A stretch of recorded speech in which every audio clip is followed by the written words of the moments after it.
Hello everyone. तो मेरा नाम कंचन अग्रवाल है। कैसे हैं आप सभी लोग? आई होप सब बढ़िया होंगे। तो आज हमारा टॉपिक है इम्प्योरिटी इन फार्मास्यूटिकल्स।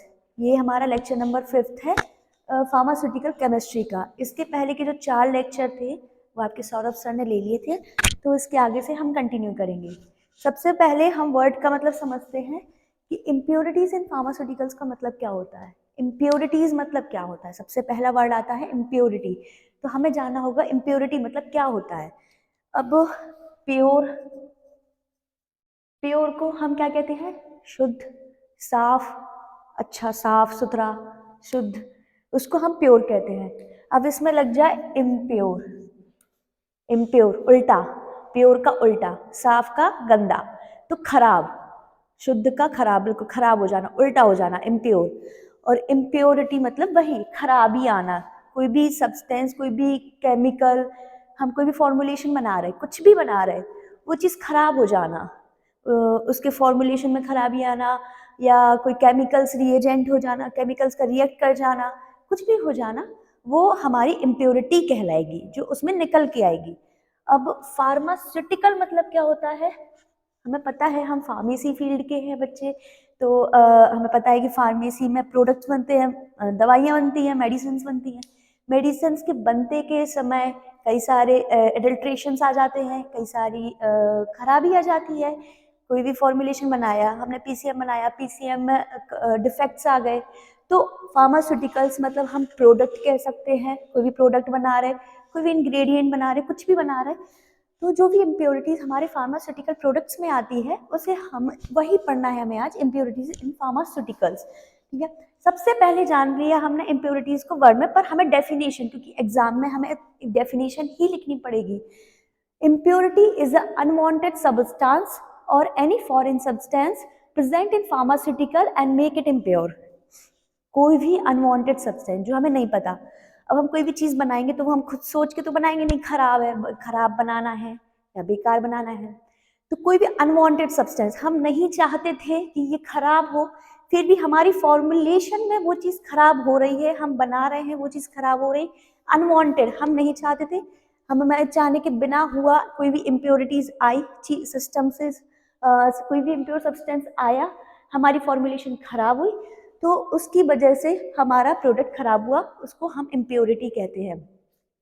अब ये हो गया, या फिर कोई फॉरेन सब्सटेंस आ जाए, फॉरेन मटेरियल आ जाए, कुछ भी बना रहे, हम कोई भी क्या कहते हैं, मेंटेन नहीं कर रहे अपना एनवायरनमेंट, और हम कोई भी प्रोडक्ट बना रहे, उसमें इम्प्योरिटी आ गई, फॉरेन मटेरियल आ गई, कोई भी बाहर तत्व आ गए, धूल मिट्टी आ गई, धूल मिट्टी आ गई तो खराब होगा सब्सटेंस, तो हमारा इम्प्योरिटी उसकी वजह से भी आती है। सेकेंड पॉइंट है impurity lowers the quality of any pharmaceutical product. कोई भी प्रोडक्ट बनाएंगे, इम्प्योरिटी आएगी, प्रोडक्ट खराब हो जाएगा। ये बात बिल्कुल नॉर्मल है, हम सभी जानते हैं। कोई भी चीज़ बनाएंगे वो खराब होगी तो उसका लाइफ टाइम भी कम हो जाएगी, उसकी क्वालिटी भी कम हो जाएगी normally, and causes toxicity. Pharmaceutical products, दवाइयाँ, हम जो भी लेते हैं वो हमारी सीधी बॉडी पर इफेक्ट करती है, और हम जानते हैं कि कोई भी चीज़ खराब लेने से हमारी बॉडी पर कितना इफेक्ट हो सकता है। तो ये चीज़ें टॉक्सिसिटी भी कॉज करती हैं। टॉक्सिसिटी, हमारा बुखार तेज हो गया, हमने मेडिसिन ली, एडल्ट्रेशन हुआ, इम्प्योरिटीज आई, हमारा बुखार बढ़ गया सही होने की बजाय। नॉर्मली अपन लोग एक एग्जाम्पल है, lead, calcium, arsenic, iron chloride, ये वो सब कंपाउंड कह लें, ये वो कंपाउंड है जिनकी मात्रा यदि बढ़ जाए, कोई भी प्रोडक्ट बनाया, कोई भी फॉर्मुलेशन बनाया, इनकी मात्रा अगर बढ़ जाएगी, एक अमाउंट में हमें चाहिए है ये सब, पर अगर उससे ज्यादा हो जाएगा तो वो इम्प्योरिटी कॉज कर देगी। इम्प्योरिटी कॉज होगी तो टॉक्सिसिटी बढ़ेगी, इनकी मात्रा अगर ज्यादा होगी तो ये टॉक्सिसिटी कॉज करेगी। और इन सब के बारे में हम अभी आगे पढ़ेंगे लिमिट टेस्ट में। आगे हमारा टॉपिक आएगा लिमिट टेस्ट, उसमें हम इन सब के बारे में पढ़ने वाले हैं। लेड के बारे में भी पढ़ेंगे, कैल्शियम के बारे में पढ़ेंगे, आर्सेनिक के बारे में पढ़ेंगे, आयरन के बारे में भी पढ़ेंगे, क्लोराइड के बारे में भी पढ़ेंगे। इन सब के हम टेस्ट भी लगाएंगे और इन सब की इम्प्योरिटीज का पता भी करेंगे। अब आता है टाइप्स। इम्प्योरिटी बेसिकली 3 टाइप के होते, वैसे तो हमें आगे 2 टाइप और एक्स्ट्रा देखेंगे, पर मेनली हमें 3 टाइप के इम्प्योरिटीज पढ़नी है, ऑर्गेनिक, इनऑर्गेनिक और रेसिडुअल सॉल्वेंट। पहले एक एग्जांपल ले लेते, मान लो हम कोई फॉर्मुलेशन बना रहे, भी प्रोडक्ट बना रहे, ये हमारा सॉल्वेंट है, हमने एक कंटेनर लिया, उसमें नॉर्मली हमने सॉल्वेंट ले लिया। सॉल्वेंट वो होता है, अब हम बताते हैं, सॉल्वेंट वो होता है जिसमें हम कोई भी प्रोडक्ट मिक्स करते हैं। जैसे पानी है, पानी में हम शक्कर मिक्स करेंगे, तो पानी हमारा सॉल्वेंट होगा, और जो हम शक्कर मिक्स करेंगे, शुगर मिक्स करेंगे उसमें, वो हमारा हो जाएगा सॉल्यूट। तो ये हमारा सॉल्वेंट है, इसमें हमने रॉ मटेरियल डाला। रॉ मटेरियल कच्चा पदार्थ, मान लो कोई भी सूखा, हम बहुत सारे ऐसे मटेरियल यूज करते हैं, जैसे कॉपर हो गया, क्लोराइड हो गया, आयरन हो गया, कैल्शियम, ये हम रॉ मटेरियल के यूज करते हैं, कच्चा पदार्थ की तरफ यूज करते हैं। एक्सिपिएंट, कोई भी फॉर्मुलेशन बनाएंगे हम, फार्मेसी के हमें पता है कोई भी प्रोडक्ट बनाने के लिए एक्सिपिएंट लगते हैं। एक्सिपिएंट में स्वीटनिंग एजेंट हो गए, कलरिंग एजेंट हो गए, डायल्यूटिंग एजेंट हो गए, बहुत सारे एजेंट जितने भी हम ये सब यूज करते हैं, ये सारे हमारे एक्सिपिएंट में आ जाएंगे। रिएजेंट, कई सारी केमिकल्स रिएक्शंस कराने के लिए हमें रिएजेंट यूज करने पड़ते, हर फॉर्मुलेशन ऐसे ही नहीं बन जाती, कुछ में हमें केमिकल रिएक्शंस कराने पड़ते जिसमें हम रिएजेंट यूज करते। अब इस पूरी प्रोसेस में, और मेनली इक्विपमेंट, अब जिसमें हम बना रहे, ऐसे तो है नहीं कि हम कहीं भी बनाने लगेंगे, उसका बीकर होगा, क्या कहते हैं, मोटर पिस्टल वगैरह, जो भी हम यूज कर रहे हैं, जिसके द्वारा हम बना रहे हैं, जिनमें हम बना रहे हैं, उन सबको इक्विपमेंट मोस्टली उनको पता है ये सब चीजें, वो इक्विपमेंट लेंगे। तो ये जितनी भी फॉर्मुलेशन में जो चीजें लग रही हैं, इनमें अगर कुछ भी चीजें खराब हुई, मान लो सॉल्वेंट में खराबी आ गई, हमने जो सॉल्वेंट ली वो पहले से खराब हुआ, तो हमारी इम्प्योरिटी आ जाएगी। रॉ मटेरियल में खराबी आ गई, रॉ मटेरियल हम यूज कर रहे, उसमें इम्प्योरिटी हुई, कुछ बाहरी सबसे फॉरेन सब्सटेंसेस हुए, मिट्टी हुई, धूल हुई, हमारा इम्प्योरिटी आने के चांसेस 100% है। एक्सिपिएंट यूज कर रहे, एक्सिपिएंट ज्यादा हो गया, एक्सिपिएंट कम हो गया, प्रोडक्ट का अमाउंट ज्यादा बढ़ गया, कम हो गया, इससे भी इम्प्योरिटी आती है। रिएजेंट, केमिकल्स रिएक्शन है, केमिकल रिएक्शन किसी भी प्रकार की हो सकती है, केमिकल रिएक्शन होगा तो हमारा प्रोडक्ट बिल्कुल खराब हो सकता है, इस चीज में हमें बहुत ध्यान रखना पड़ता। इक्विपमेंट, हमने कोई भी चीज बीकर लिया, साफ नहीं हुआ अच्छे से, उसमें जो पहले का सब्सटेंस जो छपा होगा, तो उसकी वजह से हमारा आगे हम जो भी प्रोडक्ट बनाएंगे वो खराब हो जाएगा।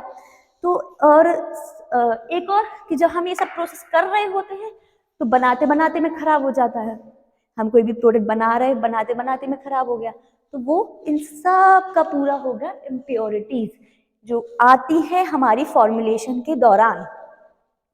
इसमें पहला है, हम अब टाइप देख रहे थे, ऑर्गेनिक, इनऑर्गेनिक और रेसिडुअल सॉल्वेंट, ये 3 टाइप के हमारे इम्प्योरिटीज के टाइप होते हैं, ऑर्गेनिक, इनऑर्गेनिक और रेसिडुअल सॉल्वेंट। ऑर्गेनिक जानते हैं, impurity which is produced during the synthesis of drug substances and storage. कोई भी प्रोडक्ट बना रहे, कोई भी बना रहे, हमें पता नहीं है, हमने बना लिया, हमने स्टोर करके रख दिया, तो स्टोर होने के बाद वो खराब हो गया, ऑर्गेनिक तरीके से हुआ, उसमें कोई भी ह्यूमन एरर नहीं था, कोई भी हमारे कंपाउंड का एरर नहीं था, लेकिन स्टोरेज की वजह से हो गया खराब, तो वो हमारी ऑर्गेनिक इम्प्योरिटी कहलाएगी। कोई भी ड्रग सब्सटेंस हमने बनाया, बनाते बनाते मान लो हम उसकी रिजल्ट के टाइम पे पहुंचे, रिजल्ट के टाइम पे वो खराब हो गया, उसकी एडल्ट्रेशन आ गई, उसमें कलर डिफेक्ट आ गया, उसका साइज शेप चेंज हो गया, उसकी ऊपर की कोटिंग हट गई, ये सारे जो डिफेक्ट होते हैं ये ऑर्गेनिक होते हैं। मान लो एक सिंपल घरेलू एग्जांपल ले लें, अचार का। अचार कई बार क्या होता है, रखे रखे खराब हो जाता है, स्टोरेज की वजह से, स्टोर लंबे समय तक स्टोर नहीं हो पाता, खराब हो जाता। नॉर्मली हम कैसे सकते हैं कि वो ऑर्गेनिक, हमारी इम्प्योरिटी आ गई थी उसमें। सेकंड है इनऑर्गेनिक। इनऑर्गेनिक जो हम बनाते समय, मैन्युफैक्चरिंग करते समय, जैसे कि हमने रिएजेंट लिए, हैवी मेटल्स लिए, कैटलिस्ट लिए, इनऑर्गेनिक सॉल्ट लिए, इनऑर्गेनिक मटेरियल के द्वारा। इनऑर्गेनिक मटेरियल मतलब हमने जो भी रिएजेंट वगैरह यूज करे थे, जो भी हैवी मेटल्स यूज करे थे, कोई भी प्रिपरेशन बनाने के लिए, कोई भी प्रोडक्ट बनाने के लिए, और उनकी वजह से अगर कोई भी डिफेक्ट आता है मैन्युफैक्चरिंग में, तो वो हमारी इनऑर्गेनिक इम्प्योरिटीज कहलाएंगी। इन सब के बारे में हम अभी आपको पहले बता चुके हैं कि अभी हम लिमिट टेस्ट पढ़ेंगे इसके जस्ट बाद। तो लिमिट टेस्ट में ये सारी चीजें अभी हमें पढ़नी है, metals, catalyst, inorganic salt, heavy metals, by reagent, ये सब अभी हम पढ़ेंगे, तो इसके बारे में और डिटेल जानते रहेंगे कि इनऑर्गेनिक इम्प्योरिटीज क्या होती है। थर्ड आता है रेसिडुअल सॉल्वेंट। अभी हमने आपको एक चीज बताई थी कि हम ये जो बनाते हैं फॉर्मुलेशन, इस फॉर्मुलेशन में हमने एक सॉल्वेंट यूज किया था जिसमें हम सारी चीजें मिक्स करते हैं, कोई भी चीज़ बना लो, टैबलेट बना लो, वेट ग्रेन्युलेशन मेथड से हम टैबलेट बनाते हैं मेनली। जो मोस्टली टैबलेट्स होती हैं वो वेट ग्रेन्युलेशन मेथड से बनती है, कुछ ही होती है जो ड्राई ग्रेन्युलेशन से बनती हैं। तो उसमें जो हम सॉल्वेंट यूज़ करते हैं, जो लिक्विड मटेरियल यूज़ करते हैं, उसी में खराबी आ जाए, मतलब लिखा है इसमें साफ साफ, impurity which is produce during manufacturing process from the solvent. जो भी हमने सॉल्वेंट लिया वही खराब हो जाए तो उसमें आ जाता है रेसिडुअल सॉल्वेंट। रेसिडुअल सॉल्वेंट की वजह से जो भी इम्प्योरिटी आई उसे हम कहेंगे रेसिडुअल सॉल्वेंट इम्प्योरिटी। ये हमारे 3 मेन टाइप थे, ऑर्गेनिक, इनऑर्गेनिक और रेसिडुअल सॉल्वेंट। ठीक है, अब आते हैं on the basis of effect. कई तरीके से ऐसा भी होता है कि हमने कोई चीज़ मिक्स करी वो अच्छी बन गई, और कुछ होता है कि हमने पूरा फॉर्मुलेशन बना लिया, किसी एक चीज़ की वजह से वो पूरा खराब हो गया। तो हम इफेक्ट की तरीके से देखेंगे कि इसके 2 टाइप होते हैं। इम्प्योरिटी इफेक्ट के बेसिस पे इफेक्ट कैसे करती है, या तो वो डिस्ट्रक्टिव होगी या कंस्ट्रक्टिव होगी। तो सबसे पहले हम इसका मतलब जान लेंगे, मतलब समझ में आ जाएगा तो पूरा कॉन्सेप्ट क्लियर हो जाएगा। डिस्ट्रक्टिव मतलब खराब हो जाना, पूरा का पूरा फॉर्मुलेशन खराब हो जाना। हमने बनाया हमारा फॉर्मुलेशन, किसी एक फॉरेन मटेरियल या फॉरेन सब्सटेंस हमने कोई ऐड हो गया अपने आप, या ह्यूमन एरर की वजह से, या किसी भी एरर की वजह से कोई भी फॉरेन मटेरियल ऐड हुआ, पूरा का पूरा फॉर्मुलेशन खराब हो गया। डिस्ट्रक्टिव, खराब होना, नॉर्मली हिंदी में समझेंगे। डिस्ट्रक्टिव मतलब खराब होना, बिगड़ जाना। कंस्ट्रक्टिव मतलब बन जाना।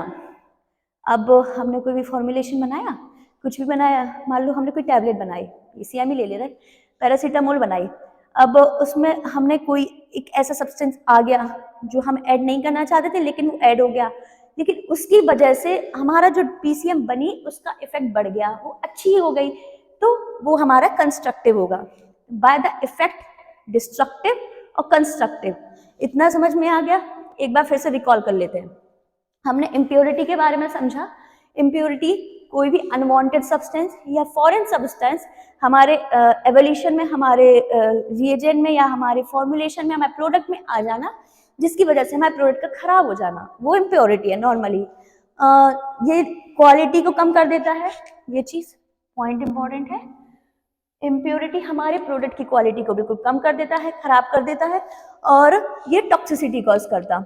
अब ऑब्वियस सी बात है, हमने अभी पता है कि कोई भी फॉर्मुलेशन है, कोई भी दवाई है, अगर उसमें कोई भी चीज़ ज़्यादा हो गई, कोई भी रिएजेंट ज़्यादा हो गया या कम हो गया, केमिकल रिएक्शन हो गया, तो हमारी बॉडी में केमिकल रिएक्शन हो जाएगा और जिससे हमें टॉक्सिसिटी की कॉज हो जाएगी।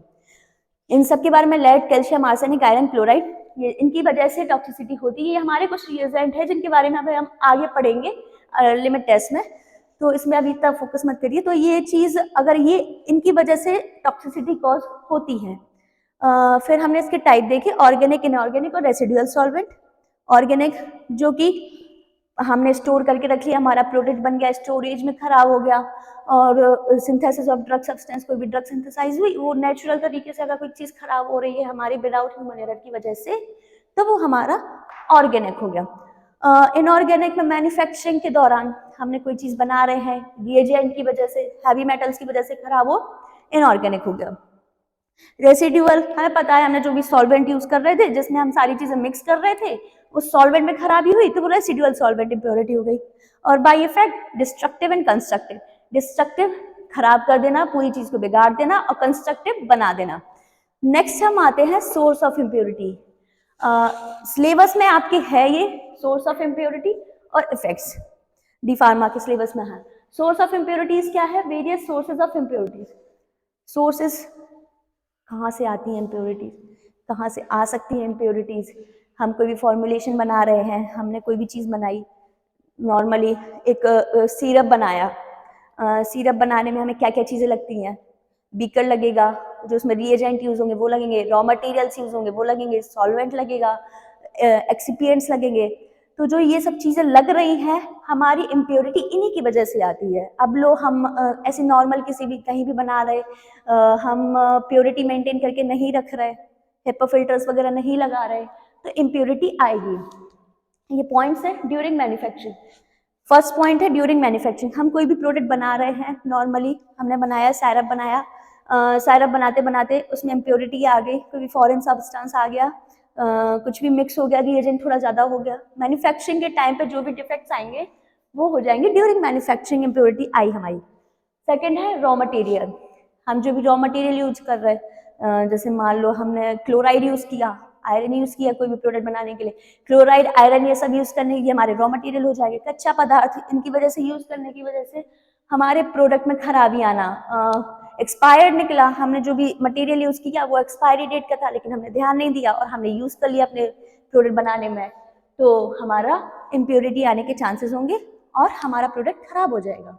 थर्ड है excipient, most important part. Excipient हम बहुत सारी यूज करते हैं, डाइल्यूटिंग एजेंट, स्वीटनिंग एजेंट और क्या कहते हैं प्रिजर्वेटिव्स। तो क्या होता है इनकी वजह से केमिकल रिएक्शंस हो जाते हैं, अभी आपस में केमिकल रिएक्शंस करेंगे तो हमारा प्रोडक्ट खराब होने के चांसेस बढ़ जाते हैं, तो हमें एक्सिपिएंट भी लिमिटेड यूज करने पड़ते हैं और देख के यूज करने पड़ते हैं। तो थर्ड हो गया एक्सिपिएंट की वजह से इम्प्योरिटी आती। फोर्थ है रिएजेंट यूज इन मैन्युफैक्चरिंग, बहुत सारे रिएजेंट हमने अभी यहाँ देखी, ये रिएजेंट हो गए, हैवी मेटल्स हो गए, कैटलिस्ट हो गए, इनऑर्गेनिक सॉल्ट्स हो गए, ये सब हमारे क्या है रिएजेंट है।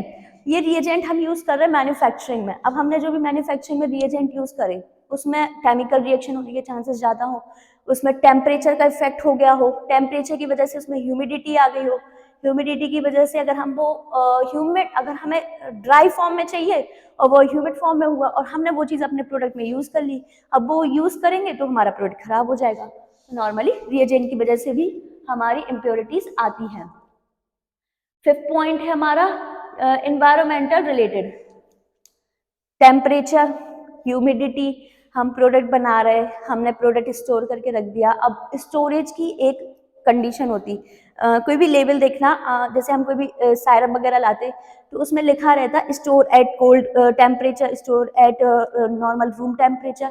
इसकी ऐसी एक स्टोरेज रहती क्योंकि वो उतनी स्टोरेज मतलब उतने टेम्परेचर पे या उतनी ह्यूमिडिटी पे वो स्टेबल रहता। अब वो अगर ह्यूमिडिटी और टेम्परेचर स्टेबिलिटी नहीं रह पाती है, वो एनवायरमेंटल फैक्टर आता, क्योंकि टेम्परेचर ह्यूमिडिटी ये सब हमारे एनवायरमेंट से रिलेटेड है, तो ये हमारे केमिकल्स पे इफेक्ट करता है, क्योंकि टेम्परेचर बढ़ेगा रिएक्शंस बढ़ेंगी, रिएक्शंस होंगी, जो हमने कोई भी सिरप पिया उसमें अंदर से रिएक्शन होने लगी टेम्परेचर बढ़ने की वजह से, और वो कोल्ड में रखने वाली अगर सिरप हुई तो उसमें एडल्ट्रेशन आ जाएगा और इम्प्योरिटी आ जाएगी। एनवायरमेंटल फैक्टर हो गया। डिफेक्ट, नॉर्मली बनाई टैबलेट बनाई, पंच करी, पंच करते वक्त वो टूट गई, कलर एडिट्रेशन आ गया उसमें, हमने कोटिंग करी, कोटिंग की परत निकल गई, नॉर्मली टैबलेट्स में कभी कभार हो जाता है कि कोटिंग की परत निकल जाती, ये डिफेक्ट्स आ जाते हैं।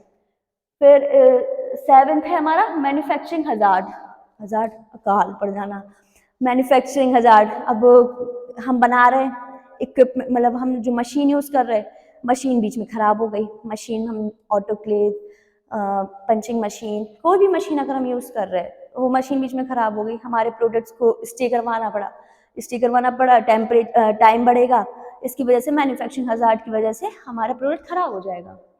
फिर आता है स्टोरेज, जो हमने अभी इन्वायरमेंटल फैक्टर में बात करी थी, स्टोरेज कंडीशन हमें बहुत मेंटेन करके चलनी पड़ती है। कोई भी प्रोडक्ट हमने लिया, हमने ह्यूमिडिटी में रख दिया, अब लेकिन उसका टेम्परेचर था ड्राई मॉइस्चर चाहिए, अब उसे ड्राई मॉइस्चर नहीं मिलेगा, स्टोरेज कंडीशन खराब होगी, एडल्ट्रेशन आएगी, इम्प्योरिटीज बढ़ जाएगी।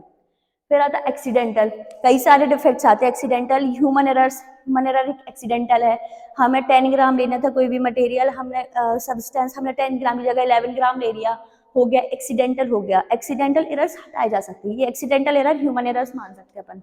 इक्विपमेंट, वही इक्विपमेंट खराब हुए, हमने बीकर लिया, बीकर गंदा हुआ, गंदा होने की वजह से अब हमने उसमें यूज किया तो जो पुराना सब्सटेंस होगा वो उसमें छपा रहेगा, जिस वजह से वो एडल्ट्रेशन कॉज करेगा, इम्प्योरिटी कॉज करेगा, और इससे हमारा प्रोडक्ट खराब होने के चांसेस बढ़ जाते हैं। ये हो गया हमारे सोर्स ऑफ इम्प्योरिटीज की इम्प्योरिटीज किस किस वजह से हमारे कंपाउंड में या हमारे फॉर्मुलेशन में आती है।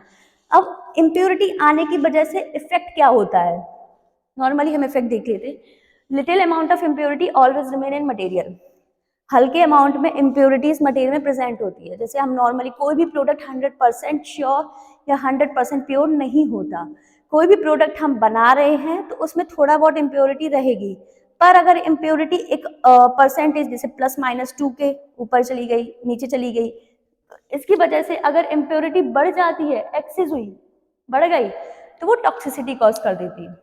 इम्प्योरिटी बढ़ेगी, फिर से देख लेते हैं, अगर कम अमाउंट में इम्प्योरिटी है तो दिक्कत नहीं है, नॉर्मली प्रोडक्ट्स में कम अमाउंट में इम्प्योरिटी हो जाती है। लेकिन अगर इम्प्योरिटी का अमाउंट बढ़ गया, एक्सेस अमाउंट में हो गई, तो वो टॉक्सिसिटी कॉज करती है। पहले देख लेते हैं alter chemical and physical property. ये क्या इफेक्ट करता?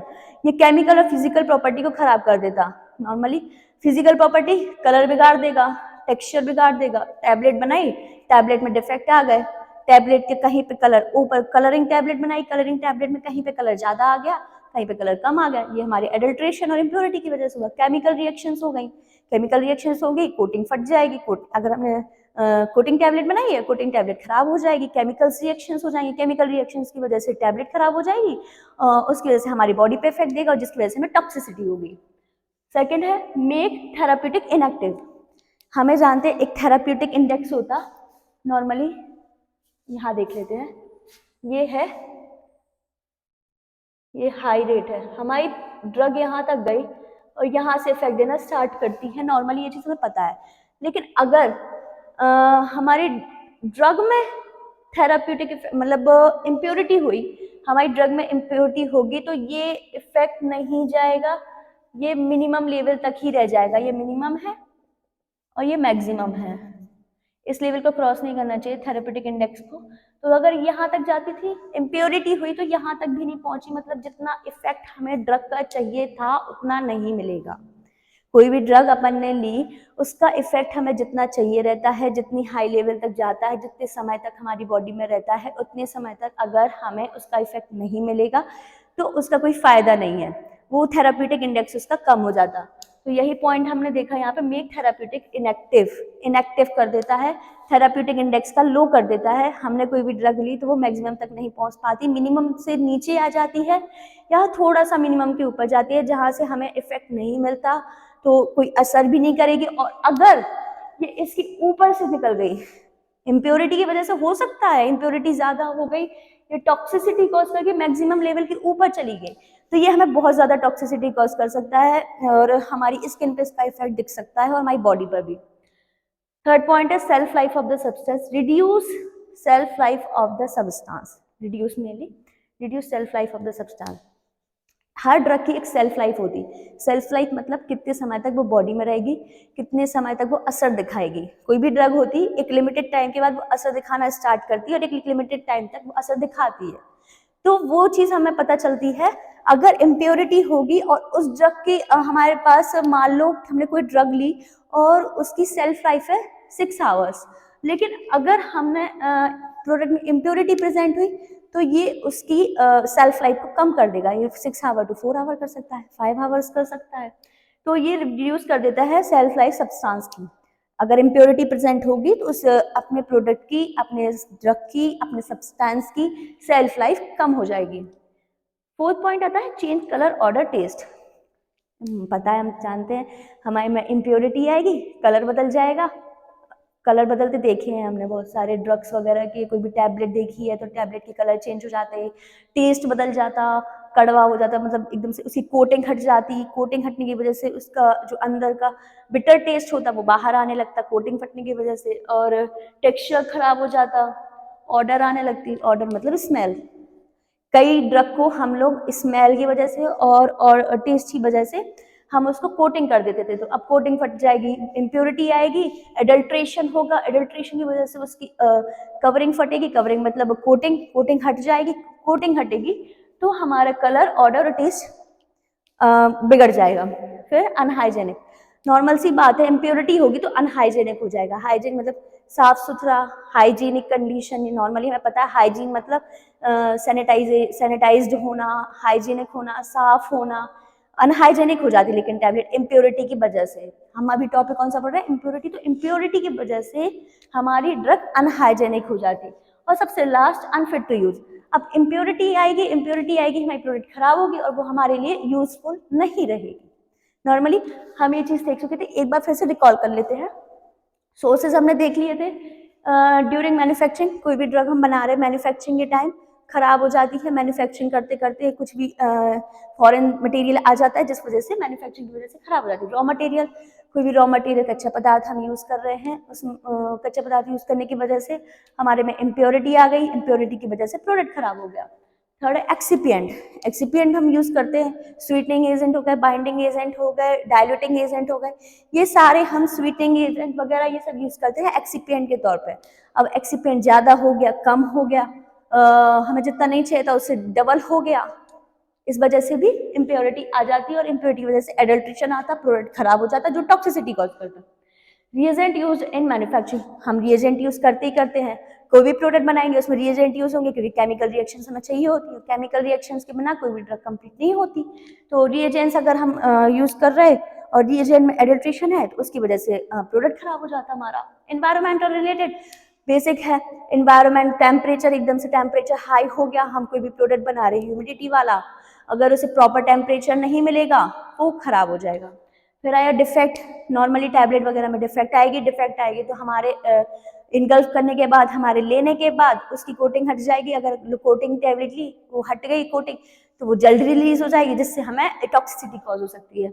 मैन्युफैक्चरिंग हजार्ड, मैन्युफैक्चरिंग करते वक्त हजार्ड आ गए, कुछ भी हो गया, इक्विपमेंट खराब हो गया, हमने मशीन यूज कर रहे हैं, मशीन बंद हो गई, मशीन चल ही नहीं रही, मशीन ही बंद हो गई, अब वो चलेगी नहीं, मशीन ही चलेगी, उसको सही होने में टाइम लगेगा, तब तक हमारा प्रोडक्ट रखा है, प्रोडक्ट खराब हो जाएगा, जिस वजह से अगर हम फिर से यूज करेंगे टैबलेट खराब बनेगी, प्रोडक्ट खराब बनेगा और एडल्ट्रेशन आ जाएगी, इम्प्यूरिटीज आ जाएंगी। हमने देखा स्टोरेज कंडीशन बहुत मेंटेन करके चलनी पड़ती है, हर ड्रग की लेवल के पीछे लिखा रहता, स्टोर एट इतने टेम्परेचर तक रखो, ह्यूमिडिटी में रखो, cold temperature, store at cold temperature. हमने हर ड्रग में देखा है स्टोरेज की वजह से आ जाती है एक्सीडेंटल, नॉर्मल ह्यूमन एरर्स आ जाते, एक्सीडेंटल एरर्स हो जाते, कुछ भी कर रहे थोड़ा सा इधर उधर हो गया, हमने कोई भी ड्रग लिया उसका 10 ग्राम से 11 ग्राम हो गया, इसकी वजह से एक्सीडेंटल इफेक्ट आता है जिस वजह से इम्प्योरिटीज कॉज हो जाती है, इम्प्योरिटीज आ जाती है। इक्विपमेंट, बीकर ले रहे, मोटर पिस्टल ले रहे, नेस्ले सिलेंडर ले रहे, ये सब लेते लेते हमने इनको साफ नहीं किया, अच्छे से वॉश नहीं है तो पुराना रिएजेंट इसमें रहेगा, जो पुराना रिएजेंट रहेगा उसकी वजह से ये इसमें मिक्स होगा और जिससे केमिकल रिएक्शंस कर सकते हैं अंदर ही अंदर और प्रोडक्ट खराब हो सकता है हमारा। इफेक्ट्स देख लेते हैं, इफेक्ट हम देख चुके हैं, इसमें रिकॉल कर रहे हैं, impurity always remain in material detail. अगर हमारे प्रोडक्ट में कम अमाउंट में इम्प्योरिटी है तो चलता है, लेकिन अगर ज़्यादा अमाउंट में हो जाती है तो वो टॉक्सिसिटी कॉज करती है। हमने इसके टाइप देखे हैं, alter chemical and physical property, पता है फिजिकल प्रॉपर्टी खराब कर देता है, टेक्सचर खराब कर देता, कलर खराब कर देता, दिखने में गंदा लगने लगता, कोटिंग हटा देता, टेस्ट और ऑर्डर मतलब गंदी स्मेल, केमिकल्स रिएक्शंस हो जाते, केमिकल रिएक्शन नॉर्मली पता है हमें, केमिकल रिएक्शन हो जाए कोई भी ड्रग सब्सटेंस के अंदर तो वो केमिकल रिएक्शन हमें बॉडी पर इफेक्ट करता है अगर हम वो टैबलेट ले लेते हैं तो। फिर है मेक थेराप्यूटिक इनएक्टिव, हमारे जैसे हमने ये भी समझा थेराप्यूटिक इस मैक्सिमम लेवल तक जाती थी, अगर हमारी ड्रग में इम्प्योरिटी है तो ये या तो नीचे जाएगी या तो बहुत आगे ऊपर जाएगी, नीचे जाएगी तो ड्रग इफेक्ट नहीं दिखाएगी और मैक्सिमम लेवल से ऊपर चली जाएगी तो वो टॉक्सिसिटी कॉज कर देगी। फिर हमने देखा है reduce self life of the substance, self life her drug की हमने पता किया कि एक सेल्फ लाइफ होती है 6 घंटे 7 घंटे, उसकी सेल्फ लाइफ को कम कर देती है, सेल्फ लाइफ घंटे कम होके 4 घंटे हो जाती, ड्रग अपना इफेक्ट नहीं दिखा पाती। फिर चेंज कलर ऑर्डर टेस्ट, देखा है हमने कलर चेंज हो जाता है, ऑर्डर आने लगती, स्मेल आने लगती, कोटिंग हट जाती इस वजह से स्मेल आने लगती, टेस्ट खराब हो जाता, अनहाइजेनिक हो जाती, नॉर्मली हमें पता है साफ सुथरी नहीं है, अभी कोरोना टाइम चल रहा था, हाइजेनिक मेंटेन करके चल रहे थे, मास्क सैनिटाइजर सब हाइजेनिक के थे हमारे लिए। अब हमारी ड्रग में हमको इम्प्योरिटी आएगी तो वो अनहाइजेनिक हो जाएगी, वो हमारे लेने के लिए एविल नहीं होगी जिस वजह से टॉक्सिसिटी कॉज हो सकती है। अनफिट टू यूज, अब इतनी सारी प्रॉब्लम्स होंगी, इतनी सारी प्रॉब्लम्स आएंगी तो वो हम यूज कर ही नहीं सकते, वो आएगी ही नहीं मार्केट में और हमारी वजह से ह्यूमन एरर्स की वजह से हम अगर उसे लेते हैं तो वो हमारी बॉडी के लिए अनफिट रहेगी, हमारी बॉडी उसको एक्सेप्ट नहीं करेगी और टॉक्सिसिटी कॉज कर देगी। बस आज के लिए इतना ही, कल हम देखेंगे लिमिट टेस्ट जो बहुत इंपॉर्टेंट टॉपिक है, इसके आगे के सारे जो हमने ये देखे हैं पॉइंट्स इसके लिमिट टेस्ट देखेंगे। आज के लिए इतनी, थैंक यू सो मच।